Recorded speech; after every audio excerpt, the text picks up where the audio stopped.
This week on To the Contrary.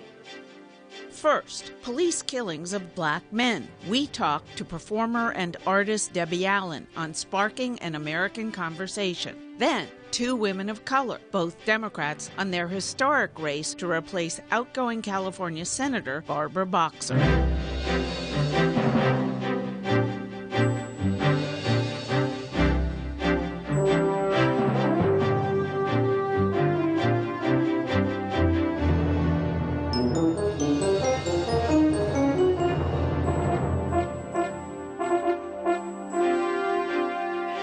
Bonnie Urbay. Welcome to the Contrary, a discussion of news and social trends from diverse perspectives. Up first, shootings and protests. The spate of police killings of African-American males and some less publicized women in the U.S. is now so long, members of the Congressional Black Caucus took to the streets of Washington this week to demand action. Violence raged for some nights in Charlotte, North Carolina, where one of those men was killed, sparking protest marches, where at least one civilian was shot by another protester. The earlier shooting this week was in Tulsa, Oklahoma. In the presidential race, the two main candidates reacted quite differently. Donald Trump originally suggested a nationwide stop-and-frisk policy. He then walked it back, saying he meant only in Chicago. Hillary Clinton's campaign manager suggested national policing standards to restore bonds between communities and law enforcement. This week also marked the opening of the National Museum of African American History and Culture. Actor, dancer, producer, and director Debbie Allen was in attendance while her show, Freeze Frame, Stop the Madness, was about to open in Washington, D.C. next month. It addresses race and violence. Everywhere where we do this show, we have an incredible panel discussion. The audience will participate. We have got to do this grassroots, city by city by city, and people have got to come together, voice their concerns, and then do something about it. We have to have this. Nothing happens without a conversation. People have got to talk. We invited the NRA to come. They're not coming. I wanted them to come. I really did. No one's saying don't have guns. Harriet Tubman couldn't have helped abolish slavery without a gun. That is the truth. That is a fact. But do we need assault weapons on the street? So, Congresswoman, the Tulsa, Oklahoma officer was charged with manslaughter with amazing alacrity just within days of the shooting, whereas so many others have gone uncharged years later. Was it because she was a woman? The mayor is a woman, and we do know that public officials who are women are notably less corrupt. So who can be surprised that they would also be better at transparency? Well, I mean, I don't think it was because she was a woman. I think other than not releasing the footage, Charlotte has tried to do a lot of things better than a lot of other cities have done. I think that a lot of cities are now watching what has been happening for the past few years and don't want to be the city that's getting it wrong or the city that's just embarrassing itself. I hope it's a coincidence, but it's funny you asked that question because that's the first thing I thought. I'm like, they're going to make a guinea pig out of this woman. I don't think it's because she was a woman. I think she was charged quickly because she shot a man with his arms up who didn't follow her instructions fast enough. And I think that's a perfectly good reason. There's video that she's charged. Okay, well, when is this madness going to stop? You know, it's interesting, Eleanor, there was a Massachusetts court ruling that said it's okay for African-American men to flee. And so many, I mean, starting with Michael Brown in Ferguson, Missouri, so many have been shot fleeing with their hands up. And the court said they have a right to be afraid. They have a right to run away. When are cops going to stop being trained to shoot people who are running in the opposite direction? Well, first of all, many of these people weren't even running. Their hands were up. But to your question, the operative word in your question was training. What we're really seeing is straight-out incompetence in the training of police officers. If the first thing you're taught to do is shoot, then that's what you're going to do. But you can shoot without shooting to kill. Yes. Well, officers are never shot. If they believe they're in danger, they're supposed to shoot to kill. Mm-hmm. That's what makes shooting and acting impulsively as if you were a civilian so dangerous to the community and to the officers. Look, there is a way to go about this, and some of the work that's come out of the Obama administration in reports just hasn't landed anywhere. But what I think you need to do is to take the parties. Who are the parties? They are the police, they are the community, and they are public officials. See this table? It is round. If all of those people were to be seated and to have a discussion, I believe we could develop new policies that all could buy into. But as it is now, the African American community, which needs the protection of the police most, particularly those who live in areas where the shooting occurs, are being put or are at odds with the very police who are there to protect them. Something is wrong that we're not at a table like we are right now. I also think when you say training, I think that's absolutely true. But also the problem is that there was a shooting in an abortion clinic in Colorado of an older white man, and he killed a police officer.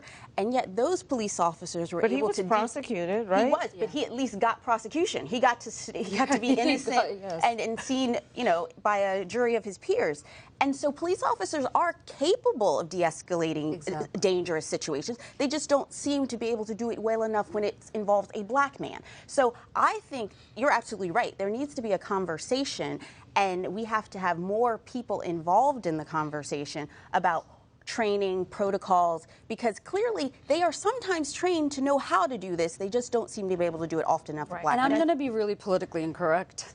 What a surprise. I agree with everybody at this table, but I think the pattern is very clear. I think and I have a lot of respect for law enforcement, I really do, but I think some policemen whatever you do, they're going to shoot you. Look what happened to Sandra Bland. I mean, it's not just the men that have been killed. Say her name, just like you were saying. So, I mean, it is scary. I have been with my black friends when we've gotten pulled over, and it is so terrifying. And it's not like that when, you get pulled over for speeding or something with your white friends. There is an element of race. And, I read something one time that said that a lot of the men that back in the day would lynch black men have just been replaced now in police uniforms. So, and you can't say anything. Amazing. It seems just amazing to me that this has been going. Michael Brown was 2 years ago. But I think the other good thing that has actually come out of this, I saw Ferguson from overseas, and one thing that I think has happened, the black community has known this has gone on for a very long time. This is not new to us.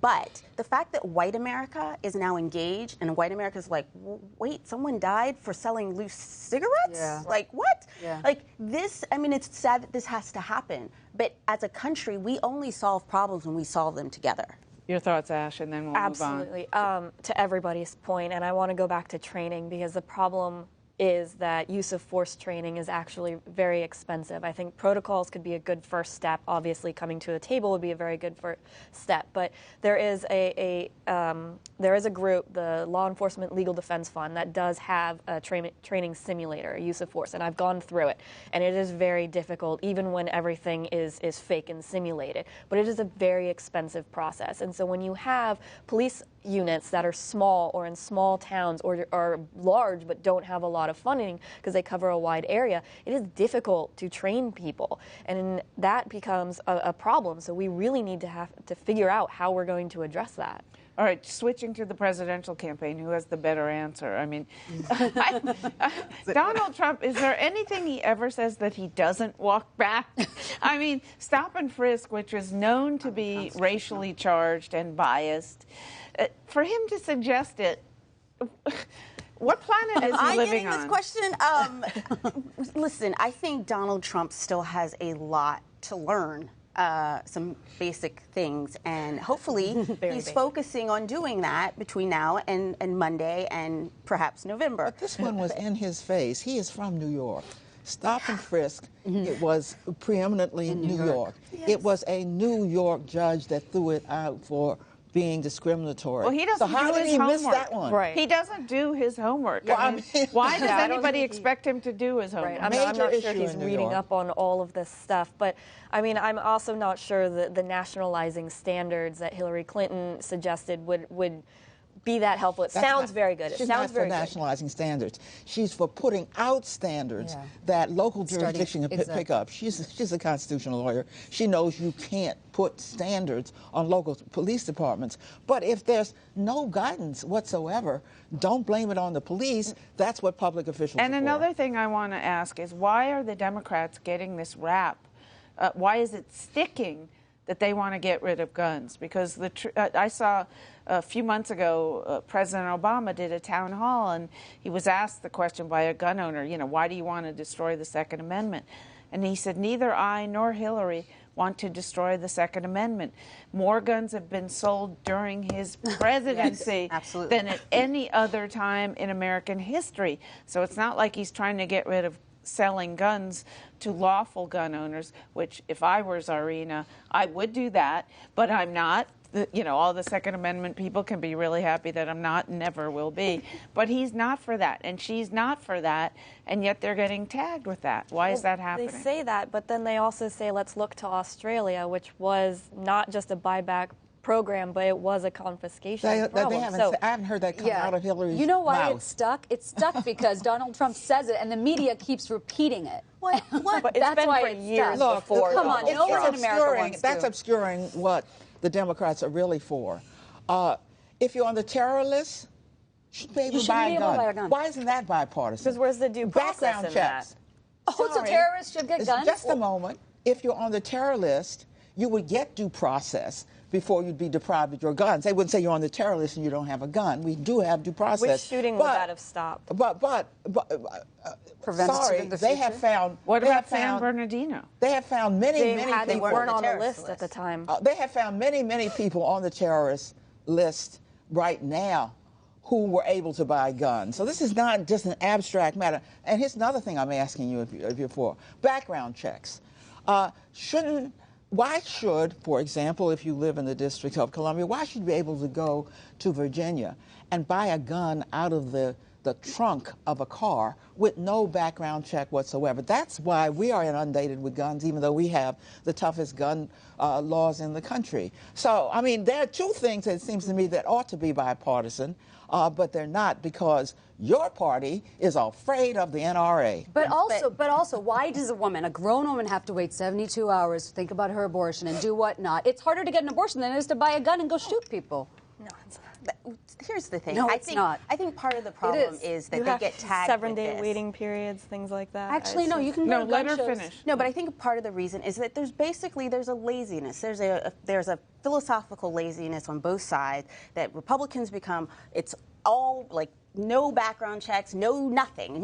Don't mess with my Second Amendment. And then Democrats are labeled with, well, you're going to take all of my guns and you're going to take this. And why can't you? Well, when the Constitution was made, there were muskets. Why don't you just have a musket? And so I think we really have to have a real conversation about what is reasonable. I'm from the state of Virginia. I grew up when Doug Wilder just wanted to limit one gun a month, and people went two crazy, handguns a month. crazy in Virginia. So, I mean, I think you also have to respect states. You have to respect states' rights, and different states have different rules. But we have to at least get a little bit more mature about how we talk about this. Last question, starting with you, Ash. Who's going to win the debate on Monday?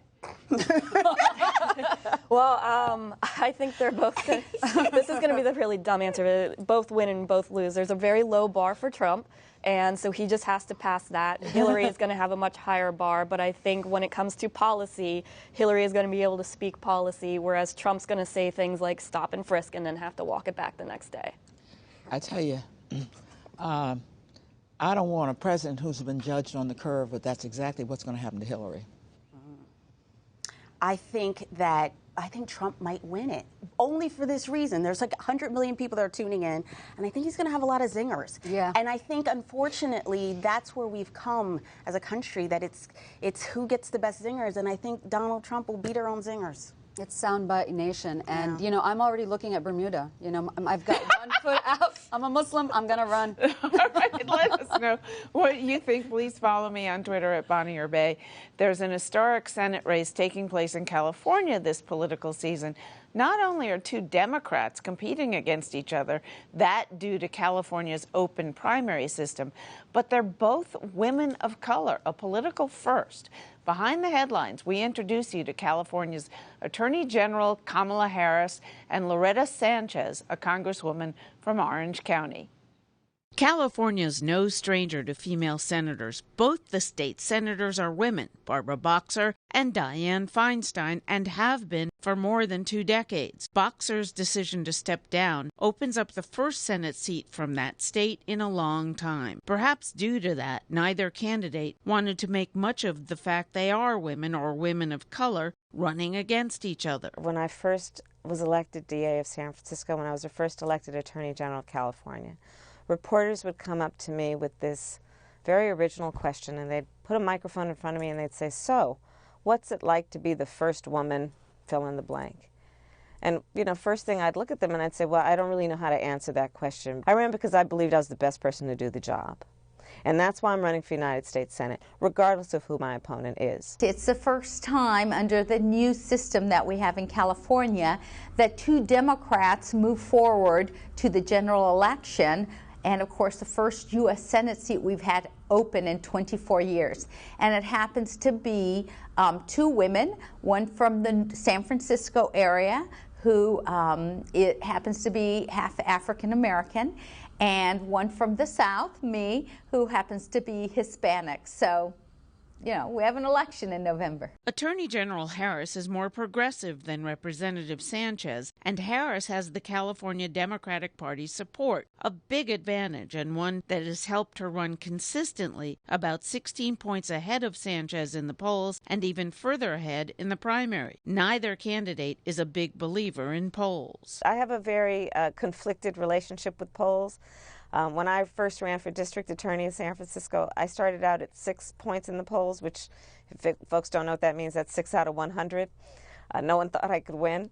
On election night in the attorney general race, my opponent declared his victory. So I tend not to believe polls. I think that the only poll that counts is on election night.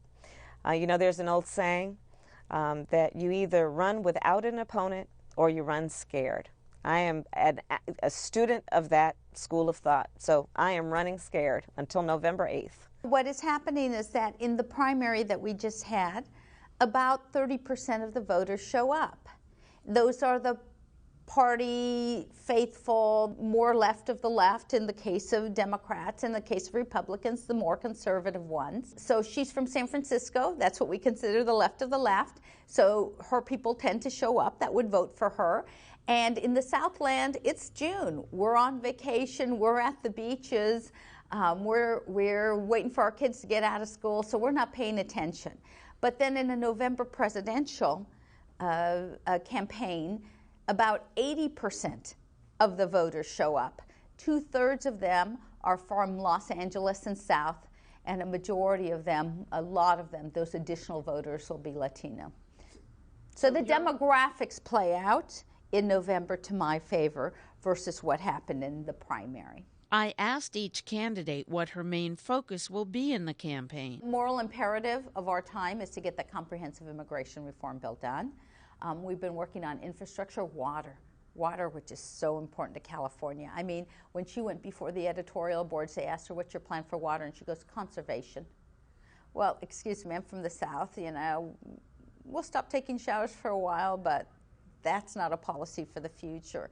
I think one of the most important issues in the race is who is in a position to actually lead based on a track record of accomplishment. But the work that we've done on everything that deals with exploitation of girls and women in terms of them being in the criminal justice system, to the work of bringing relief to homeowners who were devastated by the foreclosure crisis that hit this country, to the work that we need to do around really fighting back against the science deniers in Washington, D.C. The very first project I championed when I came to the Congress 19 years ago, and over 5 years brought the money back, We have the largest recycling plant of water in the world in my district.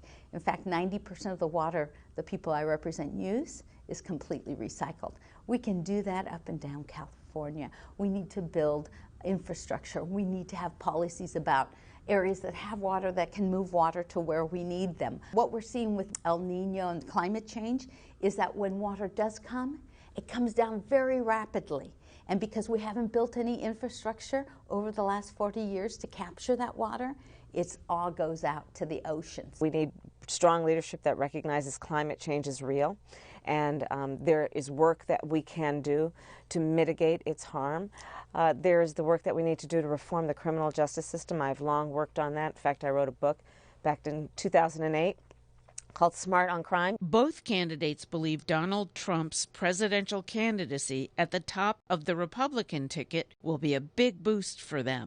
When we have an election cycle that is suggesting that our country would somehow tolerate the idea that we would deny people entry into our country because of the God they worship, when we have people who want to be leaders who are suggesting that an individual cannot be a judge in a court of our land because his parents were born in Mexico.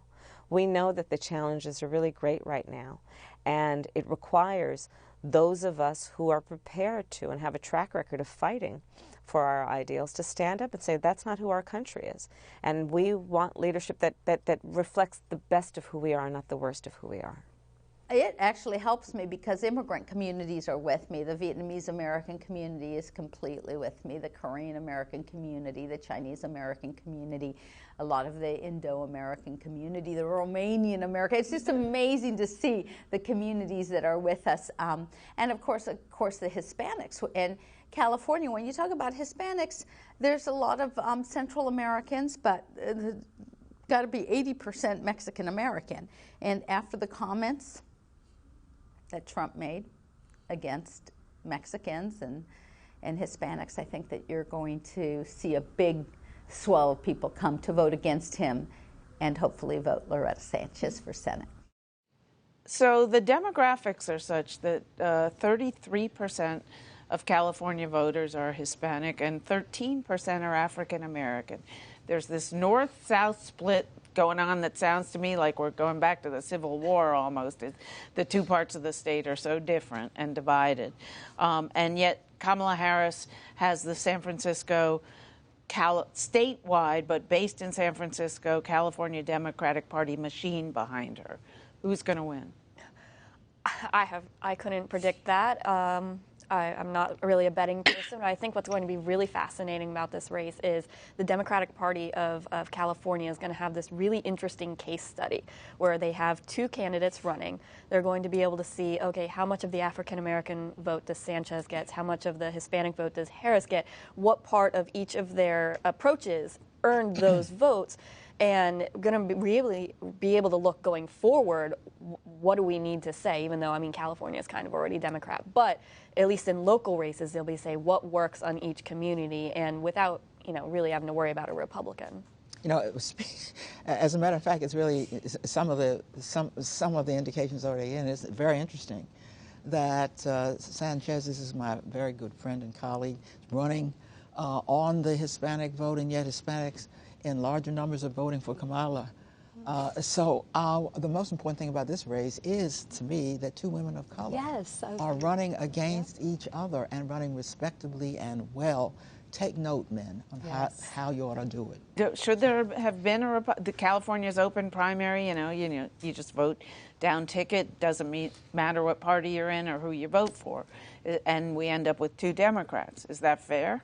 You know what? I think that's what the California voters want. So California always does things a little differently than the rest of the world, and that's okay for California. Well, I think even Louisiana has an open primary. I think that's a great thing because I think states should determine what best suits their voters. But I do think it's a wonderful thing that you do have two women of color running for this office. And I also think, regardless of the fact that I'm a Republican, I also think it says a lot that California has had two women senators for so long and that they are now choosing between two women of color for Senate. So I think that shows, politics aside, I think that shows a lot about the progress we've made as a people together. Exactly. I think it totally represents the changing face of America. And, you know, currently America is ranked 75th, I think, in the world for a number of women in government. So to see two women... Parliament, in the federal legislature. Yeah, but it's so amazing to see in a state like California to have two women. So I think it's fantastic. All right. That's it for this edition. Please follow me on Twitter and visit our website, pbs.org/to-the-contrary. And whether you think, or whether you agree or think to the contrary, see you next week. So,